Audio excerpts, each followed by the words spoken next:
થાયોમેથોક્ઝામ lambda છે તે અત્યારે રોપની અંદર પાવામાં આવે છે।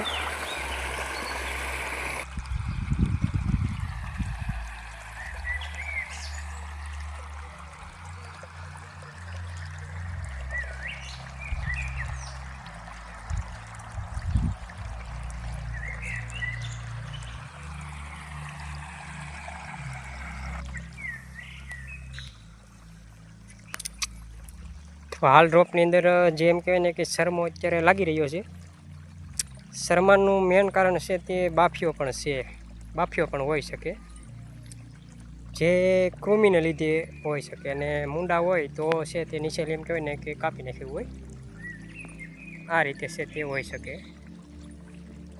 તેના માટે શું કરવું તે છે તે આપણે અત્યારે જોઈએ, તેના વિશે છે તે વિચારીશું। આ રીતનો જે સુકારો લાગે છે તેની અંદર જોઈએ તો બાફિયાની પણ અસર છે।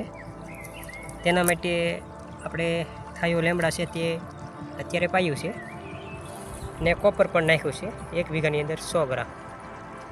ને જો કોઈ ભાઈને આ રીતે હોય તો કોપર છે તે વાપરી શકે, અથવા થાયોફિનિક મિથેલ છે તે પણ વાપરી શકે। અને સાથે સાથે જીવાત માટે છે તે થાયો લેમડા છે તે 250 ml પાઈ દેવાનો, અથવા કલરો છે તે વીઘે 250 ml છે તે પાઈ શકે। આ રીતે છે તે રોપની એમ કહેવાય ને કે સારવાર છે તે આપણે કરી શકીએ। છતાં ન અટે તો આપણે ઓર્ગોનિક જે મેટાલિઝમ બેક્ટેરિયા છે તે પણ વાપરી શકાય।